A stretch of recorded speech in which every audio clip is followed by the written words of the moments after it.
Tunei tai ao le sofa manu malo Yesu Keriso a Lord toi fo manuia il tatou ekalesia hallelujah worship center o tou fa talo fa tu foi ila tou e o lo maua mai le ni fa salalaunga fa ftai le amano o tatou felo ai e ono le tulanga foi o fa mai wa ai ya le mele la tatou mafuta foi fa pe nei lungo le internet ya me se le Facebook e pe on tatou ai fa talo fatu po fe la e maua mai ai ni fa salalaunga Talo Fatu Sofa Manu Malo Yesu Keriso.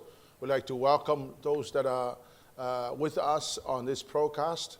Welcome to the service this morning, and we also like to welcome Pastor Cleophas in Brazil. If you're watching, welcome, and it's an amazing time for us to be with the Lord this morning, in spite of what we go through now with the COVID-19. We are still able to reach out to you with the Word of God through internet and Facebook as we are doing it right now. So welcome. Fatalofa Joel Sofamanu Malo Yesu Keriso. Ole upune le atua mo itatou ni taiao. Olo fa awa mo le tatou serious olo fa ia neile I meo FETU'U. Ya ole mele ole silea so onga le tatou polokalame pe ona ia le fe aulea na mataina le sa o mavaiatu. So right now we're going through the series of curses, and so this is another edition of the series since we start last Sunday. And so le upune le tua mo tatou le kalesia o tou ya me se fo ila tou o fa mai. Se fulu mafu anga o CURSES o mene o FETU'U. Po mafu anga o FETU'U o lo fa pena o na fia I tangata. A tonu o lesi le mata upo o fa pena na tele tangata ila to tele o mala mai a lo fa mawine tu tonu la fianga pa ia le ATUA ia meo FETU'U ia lo o afia I tatou a tonu fa ina te su e apo ale meo fa pena na fiwa I lava e tau mo fai le ola nei o fainga ta me uma ia mai pe fo linga mai o le se tali ia o le so sani le o le mai o le upo le ATUA e fa mala mai nei tatou o le vaenga mua la e fia tala noa le tai aole nei o FETU'U ia e se fulu vaenga e moni ai tele si vaenga o lava se fulu tau te tala noa ai o le vaenga mua la lea 10 causes of curses and this is the first one false god ia pe fa sa mo o tua ese o FETU'U e o mai ona o le tapu ai o tangata ia tua ese e le se tua moni e pe o le atua o lo tatu tapu ai o le FETU'U la lea e FETU'U e o mai tangata o lo fa pena ona tapua e isi atua o no lo fetalai mai la fionga pa ele atua le ESOTO lona mtau pa lus fulu fai mo le lima fa mole ona fetalai mai le atua I nei upu umalava ua fa pe mai o le li ilo atua o le na au mai o ena le nuu ai kopito o le mesa no fo polongai awoni e fai mo o eni atua ese yo luma awa e te fai mo o ese tupu uata po se fatusa lava o se mea o le langi lunga, po le fanua I lalo, po le sami, o lalo le fanua, awa e te I fo iai, awa fo I e te au na iai, awa o le li ilo watua, o le atua fua, o le tau iatu I whanau le ami o le tonu au la tau matua, e o le tupulanga e tonu ma le wha, o e ino mai a te au. Ia whafonga la o le mele lefe mai le atua I lona nu. Mai awane eisi atua ese mai le atua, leo lo tapua iai. Mai one yesi atua e fa pena ona ese mai le atua monio Israelu. So God was so disappointed with people when they are worshiping other gods, that they are no gods. The only one true God that all mankind should worship is Yahweh, the God of nations, the God of Israel. O le tala le atua na fai ia Israelu. A one yesi atua ese mai ai. O le mafu anga fo ila lea o lo fa pena ona o mai le FETU'U lea ona le tapo ai o tangata I atua ese eleni atua moni ISAIA ona mtau pe fasul mal lima fa upa lusul mal tasi fa ali mai o tou fa lata mai ia filifili fa tasi fo ila tou o e wana fa iloa mai le nei mea nai ana mua o fa dia mai taru ana mua e le o le ali e le se tasi atua ona wa lava o le atua mi o tonu le na fa ola le ai se tasi wona o ya o le tala na ISAIA. See, Isaiah said there is no other God. God said there is no other God beside me. Le ala manino te tonu le afiong pa ia le atua. E le te tauna iei se atua e se mai le atua lo tātou tāpua iai. O te whai atu fo i ole FETU'U lea, e turi loa ina i le tangata lātou te le o tāpua i le atua moni. Le atua Israelu, le atua o Abrahamo, Isaako ma Iakopo. O le atua o lo tāpua iai Samoa, le atua o lo whapena na whaia le langi ma le lalolangi. Na le paunga leo le atua te tauna tāpua iai tangata. O lea wa peye fōringa mai, wa tele le mau atua o tāpua iai tangata, o tāpua ia puta, o tāpua isi mau akua, e le ni atua, they're not even gods. God said, I'm the only one. I am the only one, and all mankind should worship. O le FETU'U la lea, e alu le tangata e whapena, na tāpua isi atua e le atua moni. E tele le mau atua le iai. O lo whapena na tāpua iai tangata. Ia whafonga la o tō le tala o le whenga inga fōu, o maui na avatu. O lo whametala ai le whetalainga le atua le whenga inga tuai. A le whenga inga fōu lea. Roma rona mata mua le whai upa lus huru whamulmone. Awawa na mea le waaia talu o na whaia o lalolangi. E waaia lava ia le mawhau i mea na whaia. O lona mana whaavau lava lea malona atua. O lea fo i wale mautali ai i la tau. Awa fo i nei loa i la tau le atua. A wale vivi i mwhaftai atu i a te ia tusa i le atua, ai pei tai o whaavale lea ina i la tau lo la tau tau maa salsalonga, o whaapōrungi a fo i o la tau loto vālea. Amen. A whangala ele mele tupu le FETU'U lea, e FETU'U wai tangata mai lewhai mai le tala tusi pa ia, ele ima se excuse a tatou, a whangala ele tusi pālangi whai mai, since the world was created, people have seen the earth and sky. Through everything God made, they can clearly see his visible qualities, his eternal power and divine nature, so they have no excuse for not knowing God. Ia e whai ala sino loto le mele tala noa mai Paulo i. Whai mai le tala Paulo, mai le teimina a mata mai ai na whai le lalolangi. Whai mai e loa atu e tangata ia le atua i mea na whaia. Or in other words, that God reveals to us through his creation. They can clearly see his visible qualities or his eternal power and divine nature. So they have no excuse for not knowing God. O lea wa tatou iai le vai teimini nei, e le ngata i le kale si e tatou o tau. O tangata uma, o lea wa tatou iai, o lea wa iesi na tatou malamalama anga i le atua. O lea fai wa tatou malamalama na fai e le atua, le langi ma le lalolangi, na fai e le atua tangata. O lea ka pua i kangaka isi atua. Hallelujah, Lord. So, let me help you understand this a little bit more. A tonu e leo iai se akua se kupua waka o lo e ka pua iai.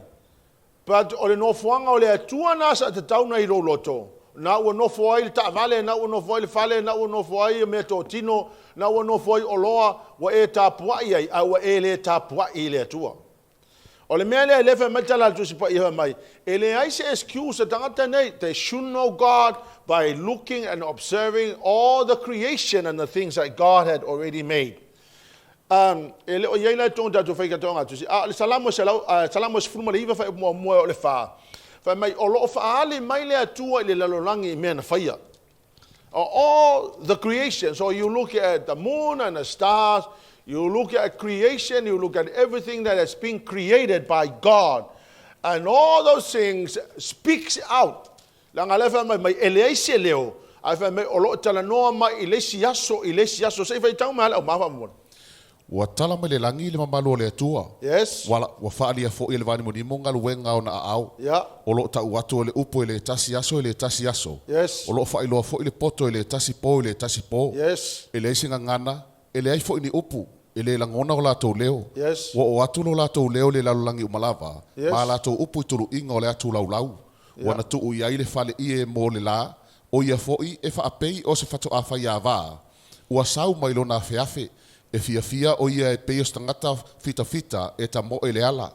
O lo na luatu mai le tasi turu inga o le langi lea. Wo fo i lana whata amirasanga i le tasi o na turu inga. E le ai fo i se me lilo i lona vevela. e sao le tulafono le alii, e whaafoisia mai ai le nganga. Ia, whaafonga la tala lea al tuspaia. Me o mea umanga whaia lea tua, o loo whaamakala mai ai lea tua lea tātou te tāpua iai. Ale mea na sina leanga, o le ua maua uma le tō tele o tangata, le information about God. Everyone has received information through internet, through many information that has been bombarding the world. Information about God. And still, people still follow other gods and not the true God. O le mea leo te whai atu ai, o le FETU'U lea e tuli loa ina le tangata, o lo o tāpua i isi atua, ai le o le atua moni lea tātou te tāpua i ai le atua Israelu, le atua o Abrahamo ma Iakopo, le atua lea o le atua o atunu uma le atua o Samoa. Whafonga lea whai upalusu matasi o le tala lea Paulo mai Paulo ia. Awa foi nei loa i la tau le atua. Awa le vivi ima whaafta i atu i ateia. Yes. I atusa i le atua. Yes. Ai pētai ua whaavale le ina i la tau lo la tau tau māsar salonga. Yeah. Ua whaapori o ringia fo i o la tau loto valea. Yeah, whafonga lea tala tu spray for mai. They knew God, but they wouldn't worship him as God. Or even give him thanks. And they began to think up foolish ideas of what God was like. As a result, their mind became dark and confused. E wawailai, o le amio ale al tangata ese malifia poto. A whonga mai mai, o le wala tō noa le atua, a ele mana na o e tāpua i le atua. Ma ave le whawhetai i le atua, o ngā amata lo leo na tau mana tu natu la tō i momo, le whamatus pa i o momo manatu wā lea. I oe, a wal whasa mo sa o ngā le foolish ideas of what God was like. I o na mawhau whaunel tangata, i le atua lea e le ova aia tau te le ova aia. Pe whape i fōlingo le atua, o na tau mana tu natu aile o la tō whapena. Ai wha mai la tu sipa ia, wha mai ua pongi sai o la tō mawhau whauma la tō lei loa le atua moni. E matau tia la le mea lea, la ngā lewa mai tala tu sipa ia, e le ise excuse a tangata, lai loa e tangata le atua. A la lama i le o ka puai le atua. Hallelujah, Lord. Let me help you a little bit. A kongu e ki whapea, ia o leo ki alu le loku. O lai te alu le lotu, ai ese le mea nai tā ua i lo loto. O lai ki alu le whalesaa, o lai ke kapua i le loko, o lai ke pese le awai pese, o lai ke involve i mea le e kale sia, ai ese ale a kua ngai e siri lo loko. E mawhainga kako ua le loko, ai ei le mea ngai pele lo loko, ua ngofo i lo loko, ua sili aku ulale, le mea nana i lo le atua, le tana noa i el tus pa ia. Amen. A o isi la kanga ia kai pe kanga la e kapua ia puka ma kapua i whapenga ia kua sesema ma kua au mosalemi ma isi a kua whapenga. Ia ele ungia kua nga kanga ka o lea tua lea wa whaali mai a tātou. Lea wha matus pa ia te tauna tāpua ia tangata. O le FETU'U la lea e kuli noa inga le kangaka o loo whapenga nga mea. E le o tāpua i lea tua moni lea tātou te tāpua iai. A whaafonga la o le si la lea mea whainga kai tangata. E whainga tai tangata na la laifa mai tangata o le lātou manatu, ua popoto i lātou. This is one of the most challenging things. When people claim to be wise, they instead became so full, and the Bible says, utter fools. O lono winga la, se whai kaumal whai upa lusu ma lua wha molmol. Ua wālea i lātou, au whawhia poto i lātou. Ia, vai, whai mai.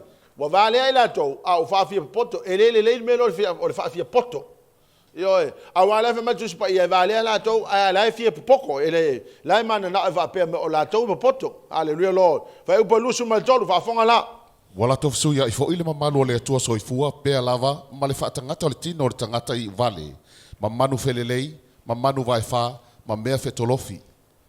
Fa mai le tus pa ia wala to vesuia. The Bible said, instead of worshiping the glorious, ever-living God, they worship idols made to look like more mere people and birds and animals and reptiles. Ya, ole mena le lepo fai kangaka. Wa o faumo me o faakusa, yo ngai ifo lole iai. Ya, o ke ofo fa mai le ole lato wa tuana. Ya, o mea nga fau i limo kangaka. Yo malalato madun tunga ai kai pe o se ai kai pe o mo ata o manu ia mo o akua ia kai pe o le mele kapo ia la puka yo e kapo ai le povi Ia e mo fa mai o le akua nga ai matua I te matua I ke ofo I mafo fa o tangata a le fa mai tala tu pa ia fa mai walato le tapua I le atua mamalu ma le atua pa ia a walato tapua I le atua e taipeni tangata ma taipeni me ola hallelujah Lord it's a missing the distorted or the understanding o tangata ia vai upa lusu ma le fa fonga la to le me fa ia le atua Ono le manatu leo tangata, ma le lato wa ai maua lalo e le atua, ma le lato tapua I atua ese, hallelujah Lord. Ona whailo le atua le mea lea whafonga la o tau, le whai upa lusu ma le wha ia. O lea fo ina tu ina atua I la tau I le atua I le amio leanga. Yeah. I le tu ina nau o la tau loto. Yeah. La tau te wha leanga ina I o la tau lava tino. Ia. Whai mai leo le atua, ia walelei. O le a whapena ona, o waru ese loa ai tu ulo o tau e whaile mea tau te loto iai. O le upuna le wha o ngai tu spia parangi wha mai. So God abandoned them to do whatever shameful thing their hearts desire. And as a result, they did vile and degrading things with each other's bodies. Yo e makaukia la le mea lea. Mai o ngā kulo le lea kua, lo no ia sisi whapunga whapea, o na whapea lea tua ia walelei, o le atua tulola o tau e whaine mea nātou te loto iai. Ia o na olo la ia, o mea lea ngā umala e mawhau whai o lātou loto, o na olo lea o whai e lātou i o lātou tino. Amen. O lisi le maua o witnessinga, o wa ai lisi aso I mo, o lisi tangatana o makua I pū whawhal taringa. Ia ai mo mongo I ele mo le mama. Ya ko kui le isu, kui le laumaka, kui le launguku, kui le lau faiva. O ka le lopo ane to inga me va pe. A le tala la tu spa ia. A o lo lava ina fa pele tu o le le la tu lo fa mai ona o lo le fa mai. They did degrading things with each other in their bodies. Ya le ve ai mal ka pe, le ve uma ya me na. Awa o me na o lo fa mai nga appenden lo le tu o lo ka ngaka. Ia wa pule kanka ia me fai longa kingo. Ia e, a o mea na e loa mai e, wa fiu le atua I tangata nei. Wa le aise no fuanga o le atua I o la tau o langa. O na fai mailo le atua wa le lei, o le atu ulo o tau e fai le mea ko ke loko iai. Amen. Ia wa fonga pea, fai upa lusu ma lima ia. O I la tau ia o e wa su ia I le upu moni le atua ma le upu pepelo. Ia. Wa la tau matatau fo'i ma au na I mea na whaia. Yeah. A ua tu ua o ia na whaia. Yes. O ia o levi ia e whawawau. Yeah. Amene. Ia, whafonga la tu spai palangi. They traded the truth about God for a lie, so they worship and serve things God created instead of the Creator Himself, who is worthy of eternal praise. Hallelujah, Lord. O tangata la I mai. O na olo le ua fesui ia I le mea moni I mea le moni. Ma lato tapua I mea na whaia. Kai peila o mea o tangata tapua I le la. Kai peila o tangata tapua I mo maa, tapua I maunga. O le ua kapua I mea na whaia. Ai le tapua I le na whaia mea. Ioe.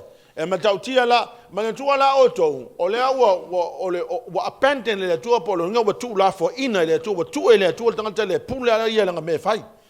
O mai lo leo kanka ele me wala ko ka pua I me nga faia. Yo e me sa ta pua I tanga sa mo ai le yo tu tala le le. Yo e wa ta pua I me na faia. Ai wa le ta pua I le na faia me. Hallelujah Lord. Vai upa lusu ma le ono, fa fonga la o tau. O isi la ia va nga matautia le utatu o ye fa upa lusu lono ia. O le mele na tu ina tuai la tau ele tuai mana e mas yasi ai. O wa la tau fine foi. Ora tau su ia foi le tu e tau ma le tu e le tau. Ja, fa fonga la to ono le pe tau fa alo to ina na translating al tu spa ia. Al tu spa pa lange fa my that's why God abandoned them to their shameful desires. Women having sex with women. That's what the word of God says. Wa mai wa tu lo le kua e pule la ko ona olo la ia le fa mai o fa fine. Ua whapena o wheu sua I maisi whawhine. Ia, eleni upu whaingo fie mea ia. A ele ma whai ona nā tia I lunga I tua ele talanoia ai. Langa lai kupu. Ioe. O lono inga se si whaapunga la ta mai o le melea. O mo lesbianism. O mea o teina ia. O lea la e whai a whi ngaunga le nei taimi ma. ma whape na ona whai mai tangata, e alofa le atua tangata uma, e alofa le atua tangata uma. E alofa le atua tangata uma, ina ia salamo tangata e fo i mai le atua. A o lewe medikala kusi pa ia, ona o lato manatu na tunga, ona o lewe lea o lato manatu, o lato le tapua i le atua lea na mai, o le mea na lewe mai le atua, and so God abandoned them to do whatever. Amen. O mai loleo tangata ia fe mai, o lato fe whaasui ya i mea sao i mea se. Ioe, na fa mai lea, instead o ka maloma le fafinge, a wakoe ngongofo le si fafinge, ma le si fafinge. A lea la fe mai tusi pa ia, o le mea lea, o ke ofo pe a fe na talia e tangata. Au te whaatu so skangaka o ngawhia se mea whapenga. Amen. E alofa le atua ia te oe, a o le malaia le mea ngā. O le malaia i le mawhia se o tātou na sao ai. Hallelujah lo e ke le kai kai nga sa wai po ai al tanga talena te faia e fa fonga mai la tala lea e alofa le tua ia te oe o le fina ngalo le tua ia fa saulo toina oe a lo fa mai le tala tu pa ia I e le se mea tala fe ngai nai lumo le tua lesbianism it's banned in the word of God, should never be practiced. Hallelujah Lord. It is an evil practices, it is not something that we shall accept it. Hallelujah, Lord. E te tau na tau fia, mai te tau na won tangata uma, e alofa le atua ia te oe, a e te tau na fesosoani ia te oe, awa o se mea o lofa, mai tala tuspa ia o le FETU'U le mene na, o no lewa tuuina oe le atua, e pule oe lau me fai. Hallelujah, Lord. Aisea, langa le amatanga le whawhita uri lea, wa e le tapua I le atua moni, na te amaia le poto ma le ata mai atu oe. A wa e nofo matu le nofo anga, tu sisi mea le nofo anga o le atua sa te tau na fio ai lo loto. Amen. Whai upa lusu ma le fitu ia. E whaapea fo I tane. Ia. Watu ua I lātou le tu e te tau I le whawhine. Ia. Ina ua mū lo lātou whi mana wai. Ia. O tane o whawha ia I lātou I mea māsia siai. Ia. O ta uia fo I lātou lo lātou lava tino e tusa ma lo lātou sisei. Ia. Wa mai e tusa ma le sise whafonga lama. Wa mai, and the men pant with lust for other men. They suffer the penalty they deserve. O le ala o te whalongolonga I le tele o ti peiti le sau le mele o homosexuals. And I know o to tele o tangata o lo afia ai. E o lo whape na o na whaia lato tala po le alme lote I fua lato.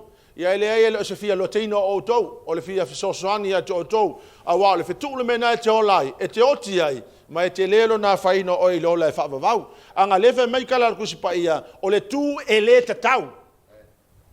Na sao alfa punga tu spaia. Mai o le tu e le tatau o na whaia e sesi le nā mea. If you are a man, you were born a man, and God does not make mistakes. It's a learned behavior, and it is something that you can do something about it. Hallelujah, Lord. O lo manino mai le afionga pa ia le atua, for my day will suffer the penalty they deserve. Ia whafonga la. E leo se whasalanga e mātou te watuina mātou nei e la ungatu leo po le atua. E leo se whasalanga e mai e tangata pa ia.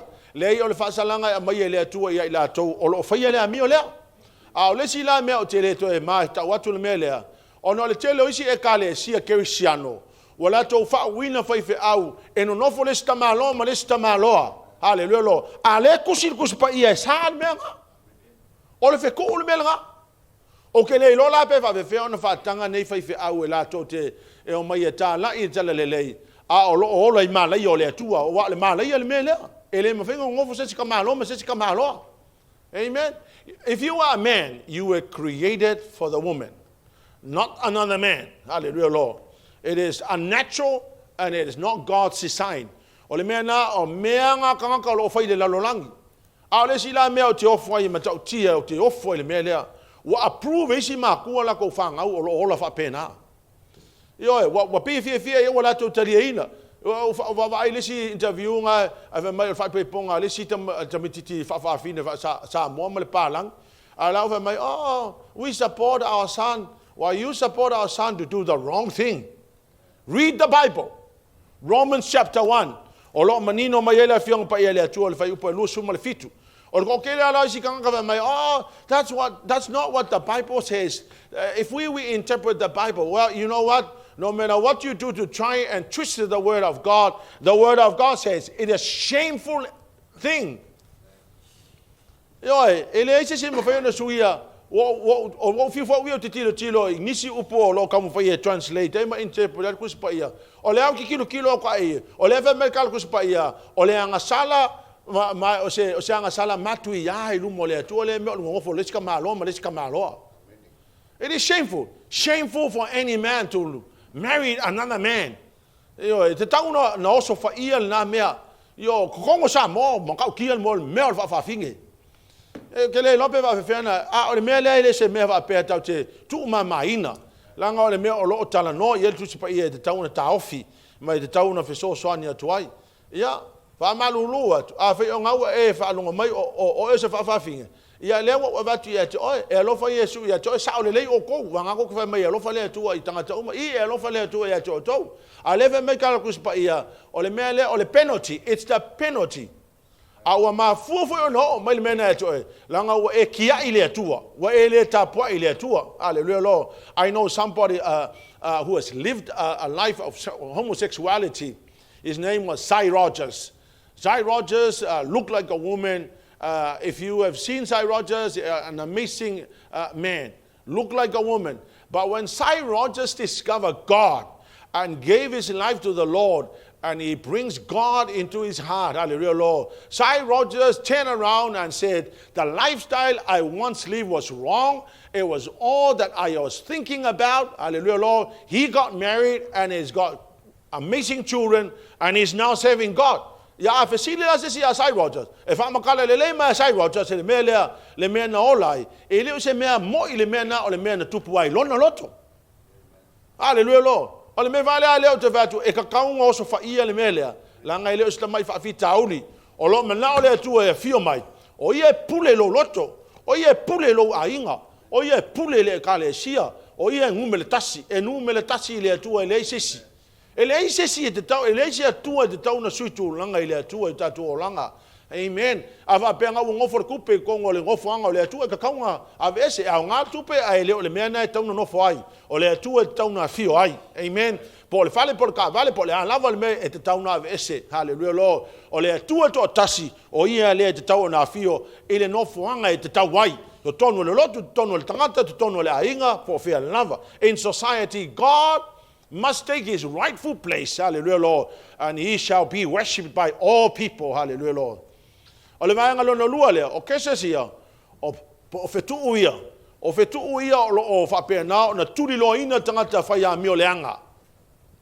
Ia, whawhafunga mai, wai le leia lea watu o upo lea tua te malamala mai. These are curses on moral and ethical sins. Hallelujah. Deuteronome lua suma le fitu, whai upo sulima lua suma le ono ia. Ia malaya la wale tangata na te whai ese tupua ua tā, Ia. po se tupua ua mea. O le mea inosia ele li, ua whaia i lima o tufunga, matu wai se mea lilo, o na tali mai ele o le no umalava, whapea mai, amene. Whaatari a whamul malera ngase i tuale mea lewa. Mai e malaia tangata na te whaia se tupua. Anyone who carves an idol and secretly set it up, these idols are work of craftsmen detestable to the Lord. Amen. Yeah. O te le whai atu whaapea a ngai ke malamala mai. A whai o iei sinka mai whaakangaka o lo e ifo iai. O le whai maritala atu sipa ia, o le mea ngā, o le mea o le whaatangata na whai lima o tangata. E le ka kaunga ifo iei sesi.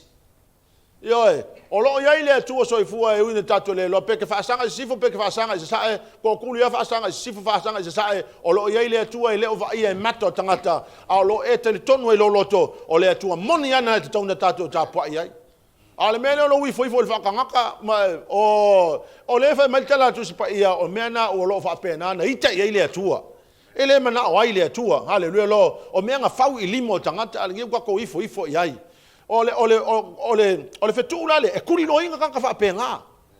Ioe. Hallelujah lo. E te tali tonu mai ke le ka kai e sa wai langa lai e sila fia ile atua le mea lai whai. Ioe. E ole vaenga te sila la vaenga le li sila le la luatu. Ia o le lisi lava me ese le matanga e le fitala no i tangata. Ia la watu pela ngol upo le atua e le yalo malamala mai. These are the shameful things and we don't talk about it often. Hallelujah Lord. But it is recorded in the word of God for us to understand so that we do not do it. Hallelujah Lord. Saulu malkako risi nga ia. Ia malaia le na te whaale au ngaina lona tamā po lona tina. Ia, whakaria. Ia malaia le tangata na te dishonor, le upunga ia le dishonor. Ia malaia le tangata na te whapena ona le hava i lona tamā ma lona tina, whafonga le leima le mea lea. So se tangata e le hava i lona kamā ma lona kinga, e tuli le malaia lea.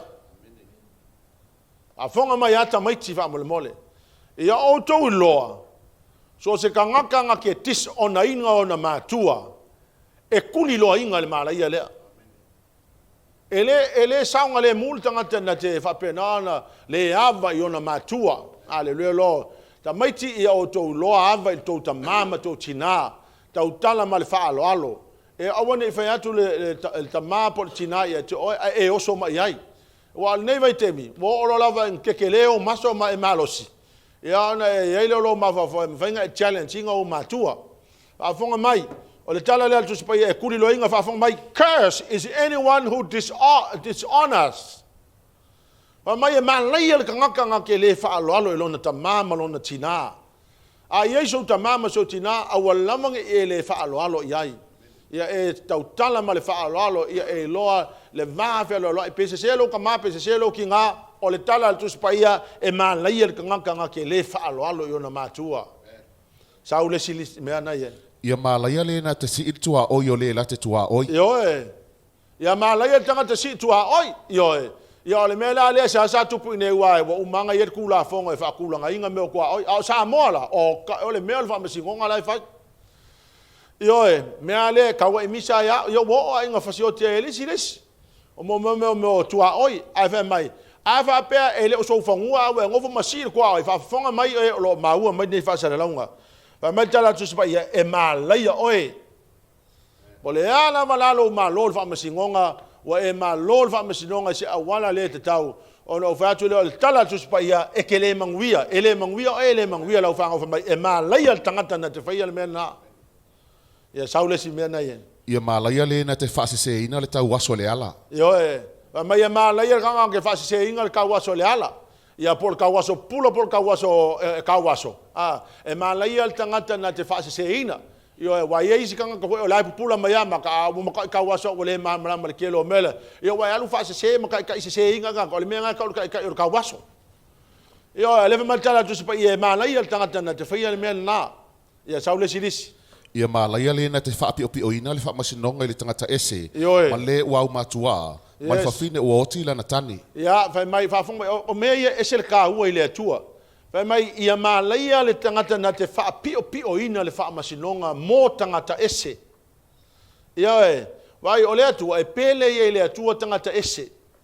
O le whai mai tala tu sipa ia, o tamaiti ua le eini mātua. E pele i le atua. Ia e, o naiti nā ua whioti o la tu teito o lua, o le makua i pele i le atua tangata ia. Vai mai la tala tusipa ia, e malaia le kangaka nga ke whaapio inga le whaamasinonga, le justice, mō tangata ia. Hallelujah lo. O lono winga, so o se kangaka o lo whaia le mele, e kuli o e malaia. E le kuria o ingi manguia, e tuli o e malaia. Hallelujah lo. O le matawhai ioi le kangaka e whai, o le protect ia rights e kangaka. Ioi, ia pui e ia te tau o tangata. E na ia whapena ona serve le justice o mo la tau ioe e matau tia la me o te fai tau atua i o loo whasala lau wai ioe tangata o loo whapena o la tau whapio ina le whamasinonga tangata soli tu la fono tangata o loo whapena a o loo whapena ona umia ni position te lema ni position taua o loo iai le power iai la tau e mawhai iai ona la tau ia meisa kanko loo whaia kula fongo e ko soli la ko kula fongo ioe e matau tia o wha maitala tu sipa ia, e tuli loinga o e FETU'U. Nge e wha peala o e le maua o e FETU'U ia o lo whait mai, e tu sipa ia. Ia saulesi mea nei e. Ia malaia le la te momoe ma le awa lona tamā. Au a susu e ia le ia o lona tamā. Io, e wha mai ua malaia le kanga momoe ma le awa lona tamā. Ia walanga la iesi cases fo ia woti le to lua o le toi ina. Ia o toi whailasion tamai to lua. Ia alala ia whangau maku al koi inga. Ia ke o koe sau whangau maku al koi inga o koe mo moe male a wala latu tama. Ia wa ia cases whapenga. I know many cases. I won't tell you. Hallelujah Lord. But o lo ia cases fa penga o le fa matala tu sipa ia e malaia le kangaka ke faia le mele na. Ioe. Ya, maka o kia ka fio lai au ke va kwa e monia a o lai ia me fa pena o tupu ia le o talano ia tangata. Ioe. Amen. Fa tau malisi mena ia. Ia malaia le la te momoe ma se manu. Woi ka fio lai. Ma ia malaia tangata momoe ma le manu. Ya ole opulele sawa even my curse anyone who has sexual intercourse with an animal. Ya le o tato wo atu me a wala nga kusia kusipa ia. La nga lai lo le kuwa e ka ka la ke fia menga. Ele ke kusi go kusipa ia. La e sila fia le to ia me o si me na sawa me ya. Ia malaia le la te momoe ma lona tua fine. Ya malaia le tangata momoe ma lona tua fine fa mai anyone who has sexual intercourse with his sister. Mai ma leia tangata o lo faia na mea o lo sister po o lo half sister ia po lo real sister ia po le ala wala ko nga sister o lo fai mai tu pa ia ma leia tangata na tu de loina. Amen. O le si mena so mai ia ma leia le la te momoe ma le tina o la na va. O ka fiola ia wa vai le ma fa o le o ka ko o ngai kupulanga wa ma wale me le fa mai my curse is someone who had sex with the mother-in-law. Ke ofu le mafau o le mele ka o le falai o le fa valvale le fa vasivats e makua ule ma ma be fe nga le se mafau se tangata o lo fa yana na mea a o lo yele ke le kan ko lo fa yele nga. I know somebody who is sleeping with his own mother. Yo e matautia la wa mea ia ka ke le kala ngo ia imva be ya don't talk about it, it's dirty, don't talk about it. Well ele isi si va nga pito si de mana ia o le mai sa o lunga le pulela ele ai o le ngofo o le o I lava te tauna lua tu mea ia asia la nga mea nei o lo fetala mai le tu e tato o le faia o le mele a ia se kanga ka fa fonga mai o lua mo mo male avalo mal tina o la wa va mole o le kanga malaia. Ele ai se si upu e vaku e o le upuanga oe o le upunga e fikawi ma oe o le menga ka o le leiso mafo fau leiso fai ai e de tauna fa nga le mafo fau avatu le tu e te oe langa o mea ia o mea o te fatu e te oe mo mu e lo fa le tu e te oe na fo le tu e fa sa loto e te oe na le tu ia ese mai oe le mena a fe te te la tale le fatu e te oe ia ele sa me fa fa ai a o te fa pe atu lo sunga po ai lava nga ke vele menga o le mako ele mafo fau mako ele ai ma so fai ai o ke ofo ia ke o lo le fa alo ai te lo ino tina o so to lua hallelujah lord menga ile nga lo le loku anga le loku e fa longo le opo le atua menga ile nga lo le fa longo me ia la unga atu awa me ia nga mo chatou amen saule si mena ye ia malaia le na te fasi fa lilo le la te tua oi yes ma mai male ka ko lo walu fasi nga ka le ki ru kwa oi io e te le sao e kuri loinga oe a fiong pa ia le atua le si mena sa wai ia malaia le na te talia se tau e fasio tia stangata o le sala ia menga ko le hitman io ia va mai malaia oe ke malaia pe ava pe o ko kongi oe ke alu e fasio ki le si kangaka io mala ma umata ta sa mo la ngai ele nga ka pala langi le ku pol menga o e kupu sa mo so le lang wang ma ka ki al mele lo fa matala tu pa ia tuli lo ina oe na malaia le si mena sa o ia malaia le na te le fa mawina upo le nei tu la fono e faia va fonga mai la fa mai ia malaia le tangata na te le fa mawina upo le nei tu la fono alo fa no mai a kongu la ke le o faia isi me ia nga sa o fa mai ke le o faia ke le o moi male ava male tina lo to lua ke le o fa pena na faia me se ia a kongu ke le o faia me nga a le fa matus pa ia e malaia foi makanga o lako fa pena ona lato fa maunia me ia fa fo mai anyone who does not affirm and obey the terms of these instructions are cursed o longo winga la kusala pe ke le felmel a fa pe o le ke kango affirm you are affirming and you obey hallelujah lord me ia lo fa samal tus pa ia e wi ala na ele o fa ia a o nga ke kango affirm o kala kus pa ia kuli lo inga o malaia ia se fulu kasi la mala ia ele te fai tau atua ile verse le tulu lima lusu maleono I can see that there are 11 curses mentioned in these 12 verses ono vai atu la ia le o le ko kongo le kusi pa ia le mafua anga le mea wa ola mala ia isi tangata le ko kongo le kusi pa ia a le wa matu motato na ia e mala mai o mea ia e le ka kaunga ko whaia langa e kuli ai o e malaia. Ma na o le atua ia e ola i ona manuia. E le o mana o le atua ia tatou wola malaia. Hallelujah, Lord. A o mea ia, wantu o wale ana o whai atu le vaso lente nei, o lo ia le pea pea wha mea, o le pea pea te pise malaia. O lo whelele hai. O le kai mea ke whai ai mea ia, e lena i ma le pea pea ngā o le malaia i o lunga. Io e, po le ala wala, po le alo lafi la lunga foa, po le alo lafi tono le potu, po whea la wale mea ke lafi ai, e luaku wale pea pea ngā kulo ulu, meaning wa land le kasi lunga oe. Ia no whai atu le ia te oe, le se lunga nai. E le se tai au mo oe.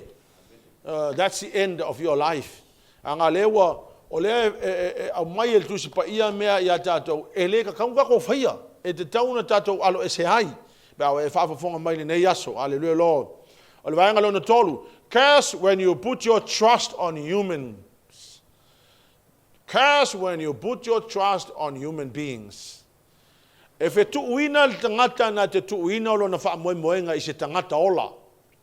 Ia whafonga lai tono tu spaia, Jeremia sfunga le fitu whai opo e 5 ia. O loo whaapeo na whetalai mai o le li'i. Ia mā laia le tangata e whaatua i tangata. A ua whai tangata mo na 5 o waliliu eselo na loto i le li'i. Amen. Mai, cursed are those who put their trust in mere humans, who rely on human strength and turn their hearts away from the Lord. Cursed are those who put their trust in mere humans, who rely on human strength and turn their hearts away from the Lord. Wa mai ia malaia le tangata na te tuuina lona wha moe moenga i nisi tangata. Ma wha moe moe atu le malosi o le tangata. Ai li liu ese lona loto mai le atua. A vonga mai. E malaia le kangaka e wha pēnao na ia wha tua ina le malolosi o kangaka. Io ai le tuuina lona wha moe moenga i le malosi o le atua. Amen. A fonga la le mea e tupu le tangata na whai upe ono ia. E ave o ie pei o le tula le vau. Na te rei lo foi pea o mai mea le lei. E mau o ie mea paa a i le vau. O le nuu nao mati ma le lei ai nā. A fonga la le tangata e wha moe moe le tangata wha mai. They are like shrubs in the desert with no hope for the future. They will live in barren wilderness in an uninhabited salty land.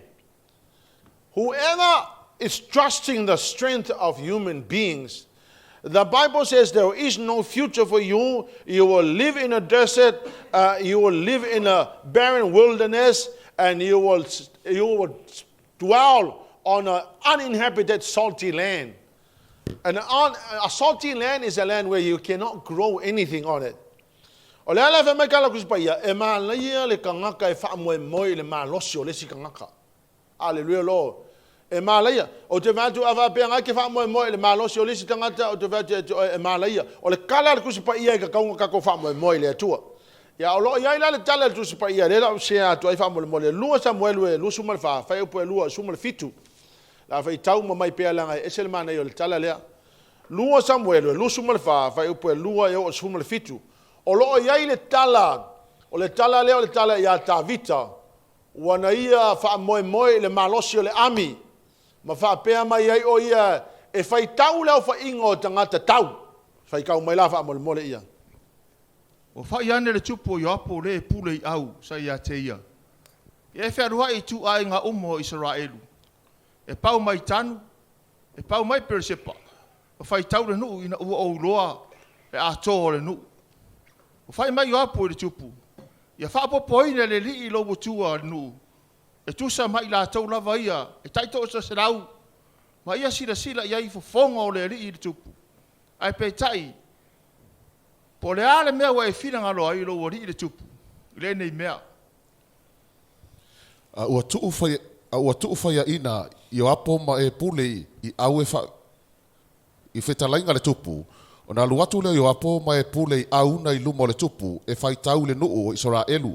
O lato sopo i atu i oritana, o tō lau wapi arelu i tui tonga o le ai, o loo i le moa o le ali o kato, e whea ngai mai a saru, o no o le i lato i kiriata, ma le nuu o ta te tesa, o na lato o le i tanu i ana, ma whata amilo ai sai tonu, o na lato o le olo turo, ma ai umo sa hevi, ma sakana na, o na lato atu le i tui tonga, o iuta i Persepa. Wa lato whea i le nuu malava, wa umamasina iwa, maso e lua se fulu o na o mai leo i la tau Yerusalema. O na vatu le yo apo le tau a whae o le no i le tupu. Sa Israelu e valu se lau afe o tangata malolosi. E na whai pelu. A o tangata e yuta wa 5 se lau afe i la tau. Ona tuia leo la tau loto o ta vita. Ona tuia leo le loto ta vita. Ina wa umona whaita wino le nuu. Wa whai ane ta vita le alii. Wa matua anga sala lava i la. Wa matua anga sala lava i le mea wa whaia o le nei. Le ali ie. Ie e wha mangalo ina lava lau au ona i la ua mio le tonu. A wa matua wha valea. Ona tūlai leo tā vita le tai au. Wa o mai le afio ngā le li i kato il perfeta le tangata o va aia tā vita ua whaapea. Aluia ma whai atu i a tā vita. O lo whaapea na whetalai mai o le li. E tolu mea o te tuina atu i a te oe. E te filifili se mea tasi o ia mea. O te whaia lava i a te oe. O na alu atu leo kato i a tā vita. Ma tau atu ai i a te ia. Ua whaapea atu i a te ia. O te whaoina mai ea i a te oe le onge e fitu tausanga i lau ele ele. Pe tolu ni masina e te sola i luma o e ita mai. O tuli loa i la tau i a te oe. Pe tolu aso o le wha mai i lau nuu. O le nei i e sila silama e i loa. Se a se upu o te fo i mai ai o te au mai. I le na au ina mai au. Ua whai mai tā vita i a kato. Ua o matu hafe me mea i lava. Ia opa u atu le a ao le alii. A wae tele lo na alofa muti vale. Ai aua o te pau i 5 o tangata. O na tuu mai le alii le wha mai a Israelu. E afua mai le tai au. E o le aso na tōwhia. Ua o tia le nuu. E pau mai tanu. E pau mai peresepa. E fitu se fulo afe o tangata. O na wha loa atu lea o le angelu o lona 5 i Yerusalema. Ina ia wha umati ai. O na SALAMO ai leo le alii. O na ole malaia. Ma ua fetala iane i le angelu. Na wha umati ai le nuu. So ia o le nei. Tao fia o lo 5. Sa latane le angelu o le alii i le mea soli ai saito. I aruna le sai e puse. Ua whai atu tā vita i le alii. Ina ua nai loa le angelu na fasia le nuu. Ua whape atu. Sila maia. Ia unei lava le angasala. O a ufo i le amio le tonu. A unei momoe. Se ase mea ua lato whaia. Ia o mailo a ao ia te au. Ma le a inga o lo tamaa. O na luane leo i kato tā vita i le aso. Na whai mai ia te ia. Ia e mali wae. Ma e whaia se whatu whai taulanga i le lii. I le mea soli ai saito i aruna. Le sai o pese. O na lua e lea. Whaftai. O le manino mai le tala lea. Whai mai ua al tupu le manato o tā vita. O le a whai tau lea o whai inga o tangata tau o le ami. O na whai tau la ia le whai mai e valu se lau mo tupu wafe tangata lau o umana whai tau. Wa umana whai tau mai lea o whai inga o le au tau. Ai whai mai leo ma tā vita whai mai lea tu wae. Wa o wanga sala ua se sela o mea ua whai. A le mafu anga le mea na whai tau e tā vita le au ia tangata tau. Na whai tau e tā vita tangata tau se i loa e tā vita. Po o whea la ia i le maa losi o na ia ma tangata tau. Ai ua le maa fau i le atua malona maa losi. O le whai matusi pa ia e maa leia le tangata na te whaatua ina le maa losi o le tangata. Wa tilo la tā vita i le maa losi la e le au wha ingo tangata i e tau. Ai ua le tilo tā vita i le maa losi o le atua. Wawafonga la e whai mai lo le atua i wale lei. Po le alama le mea ua e whaia. E ka kauanga i le whaasalanga. You will be punished for whatever you did wrong. Mea le whai mai le atua. E kolu mea lia la wakoe ki oe. Tolu tau sanga o le onge. Pe tolu masinga e ke kamo e ai a kuli o e o fili. Ia po le kolu aso e o mai ai le malai e le nuu. Ioe. Ia ona e mana ia le poto tā vita mai tā vita le atua e le leo na o whaapa u yo au o lo o tele lava le alofa tū noa. Ia o le tala la tusi pa ia mai ona saurola ia lea o le mala lea le nuu mai oka le meo le tangata whioti. Ioe. Ia ona whai mai leo tā vita le atua e le ona i tangata o au e onga le angasala. A leo whioti e ni tangata o le mea lea whaasala ia hau malo a inga le a inga o lo utama. Ai tā alofa ina i tangata. O le mea la lea o matua makua ike le lava le mea na tupu aisea. Langa lea ua mawhau kawika e maa losi o kanga kau. A ua le mawhau le maa losi o le atua e mawhaina whaia se mea. O le tala atusi pa ia e maa laia le tangata na te whaatua ina le maa losi o kangaka. Amen. E le mawhainga kako o te whaatu alanga lewa metal tusi pa ia maa laia le tangata e tuulo na wha moenga i tangata. O longo winga e ko kongo le ekalesia, ko kongo le ainga, o tātou lava o langa ka kouke le wha moe moe i kako malo losi. Langa le matutua i o le malaia le mea o malitangata na te whaia le mea na. Ioe, e ka kaunga kako wha moe moe i le atua, le malosi o le atua mo tātou ainga, tātou wha moe moe le malosi o le akua mo le ekalesia, kako wha moe moe le malosi o le atua mo le atunu, tātou wha moe moe le malosi o le atua, a waile ai se malosi se kanganga i kukusa mo le malosi o le atua. A le maa ngaia fo i o le wha moe moe le malosi o le atua, kau kere kinga inga. E matua i manino ala fiong pa ia le atua, e tuli loa ina le tangata e wha moe moe i le malosi o le tangata. Amen, hallelujah lo. Anga lefa metala tus pa ia o le mele kupu le kangaka e wha moe moe le tangata. Amen. It's amazing what can happen. Hallelujah lo. Le mea lo fetalai e la fiong pa ia le atua, e tauna tatou wha moe moe, ia e wha moe moe le akua o ke wha moe moe se kangaka.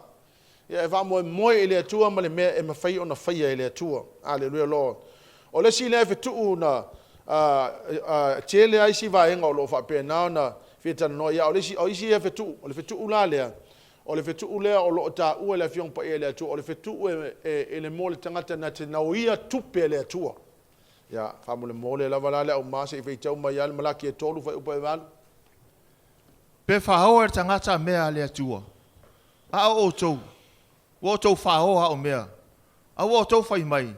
Yani au mea ua mātou whaoa. Ua tau whaoa mea se furuai ai. O tau mea. A toa mataulanga. Ia. O lesi lea vaenga o loo whapena o na matua i li tata ia le atua i le mole tangata o loo ia. O le kala alkusi pa ia o le upule whaonga mai ua whaoa. Ia po o lesi whaupunga o le ngaoi. Curse on robbing the tithes and offerings. It's not just a tithe, it is tithe and offering. O lo tau e mai o se fuluai mataulanga a. O lo no winga la elenga o se fuluai e o se fuluai mataulanga. O lo no winga la it's imperative for all people not to rob God with tithes and offerings. O lo no winga la elenga o se fuluai. I think most people actually think well melenga o se fuluai alanga o la sau tu pa e mai o se fuluai mataulanga. Ia e mangingo ala o se fuluai, o se fulu pasenge o mea nai te maua.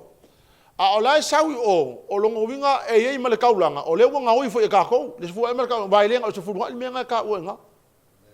Ioe, o le tala la tus pa ia mai e mā leia le tangata na te whaia le mea lea.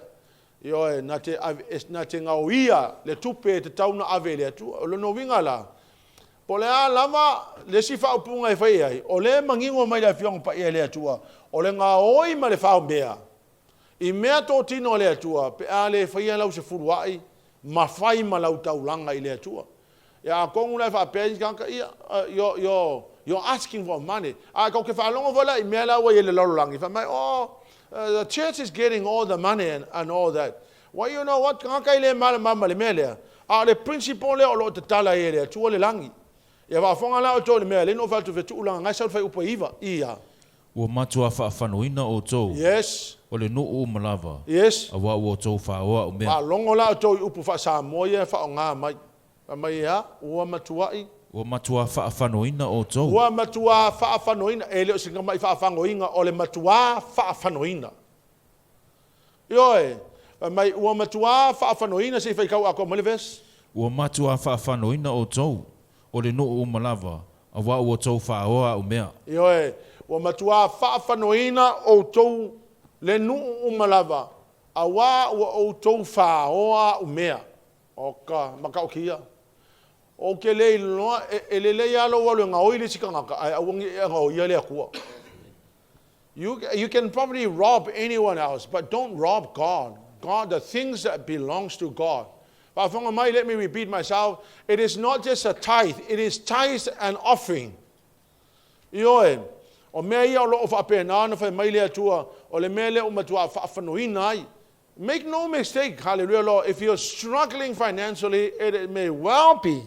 O ngai ke whamaungi lau se fuluai, a lai ngā oi kaulanga, langa ngai sau ngā o kau se fuluai ma kaulanga. A langa pe o whamaungi lau se fuluai, o ngai ke whamaungi lau se fuluai, a ngai ngā oi kaulanga.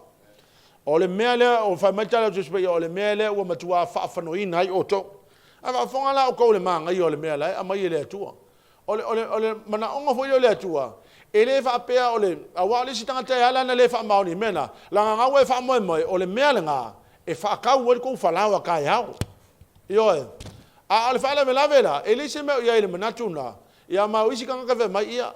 La si le fia le atua ole si ka ko me ai. O la si le fia le atua ile si ka ko me ai. Ala wa ilo le atua o makwa o malo le fa alo le atua malo no fo manga o ile kupe le akua. Ole me la le tauna fai. Ave le kupe le atua. A ole matafa yo le atua na te fafanga le tou aina o kele lopo le ala wala o mai ai. Ai kele au wala le atua ma fai ona fafanga il tato ainga. Ai au le faingi excuses va pena. A fanga la fai upo sfuru va mole ia. Ina au maia me sfulua ia o tau me o malawa le fale tu oi mea. Yes. Ina ia me e ai lo o fale. Yeah. Mai au tau tofo mai ia te au le nei mea. Yeah. Ua feta lai mai ai le li o au. Yeah. Pe o te le tuto ina pupuni o le langi mo o tau. Yes. Masa sa atu le manuia mo o tau ina ia se ia siri o na tele. Yes. O te awa iatu ono o tau. Yes. Le na te aina mea. Yeah. Na te lefa o matia le fuolo o tau lau ele. Yes. E fua mai fo ile vine ia o tau fanua. Yes. Ua feta lai mai ai le li o au. La le me ke fe ai. La le me, why are you scared to give God the tithes and offerings? There is a promise here. The Bible says, if you test me in this, meaning giving your tithes and offerings, then the Bible says, I will open the heavens and I will pour down the blessings. You will not have enough room in your house to contain the blessings. Hallelujah, Lord. And I will also protect your whatever you're trying to do. He will protect your job. He will protect your business. He will protect anything that is used to get all the resources, the money that your family needs. Hallelujah, Lord. Hallelujah,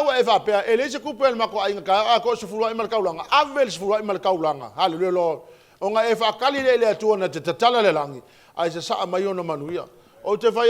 I have witnessed in my lifetime, hallelujah, Lord, the hand of God, of what God can do, hallelujah, Lord, but just a mere trusting God.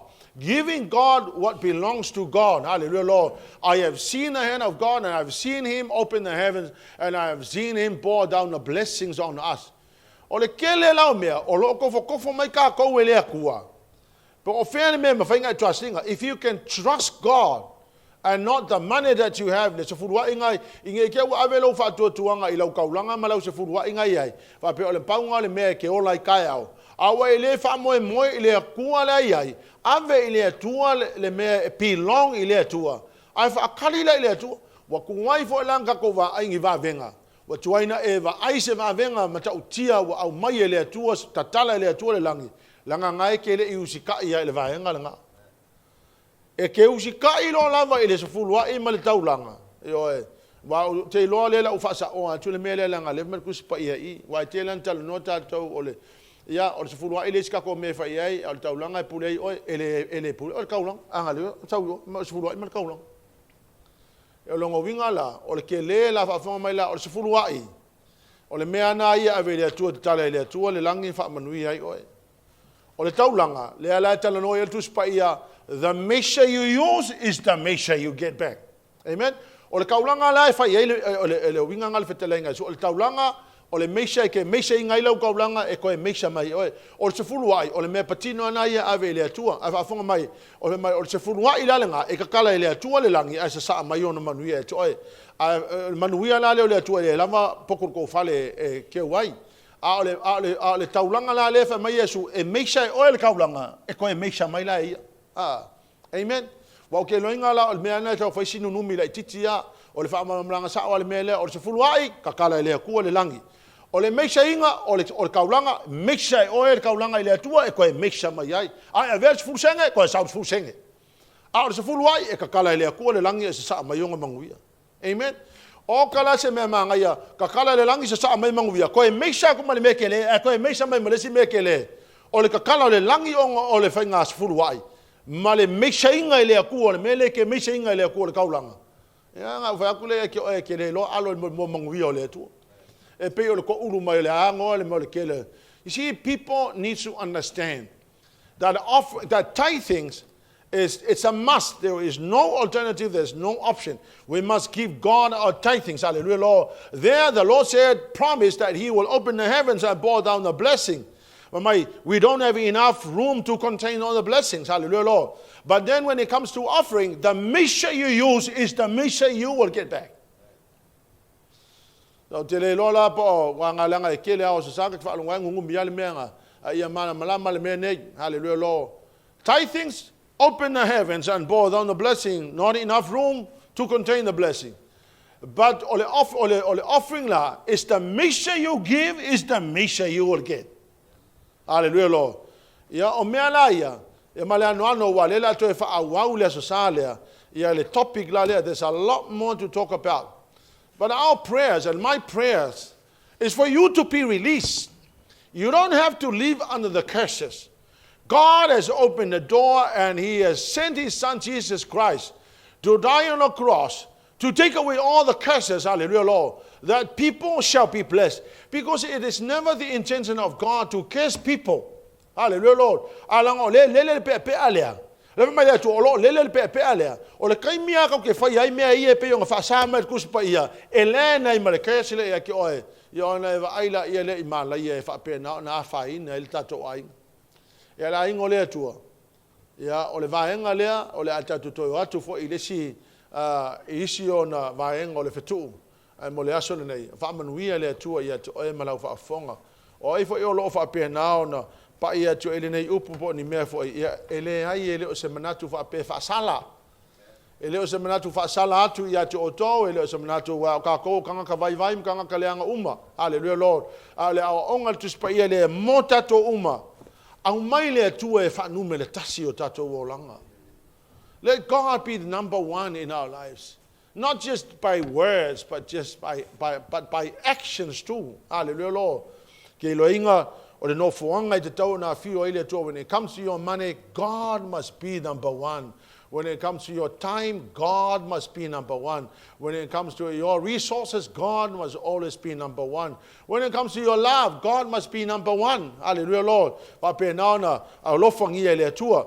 O mo fe ku fo ia le pe no tala no atua I mega ke fa ia kai pe o me le o tis ona ingo matua. Ia mal mo mo lo tu fine mal mo mo mal tina lo tu lo mai si menga o ngai mala manino ala fiong pa ele atua e ka kaunga ka hofi au ko e faia e ka kaunga ka ko salamo e ka kaunga ka ko oi ku le vai le atua e lo fa mangalo tatou o le ku po le ar ke le ka ko me se senga fai fa mangalo ele atua pe salamo ia mai fo mai le atua au ne e fa mo se malo se tangata fa mo le malo se le atua e ma fe no so so ani mai taulanga ma se fuluai ia ave me pule ile akua ave ile atua meia ia ona fa penale ona fa manuia mai ile atua e tato fa manuia ile atua ile kalesia nei taia ia mese la fa fonga lo mau mai tato fa sala launga. God bless you until next time. Hallelujah Lord. Amen and amen.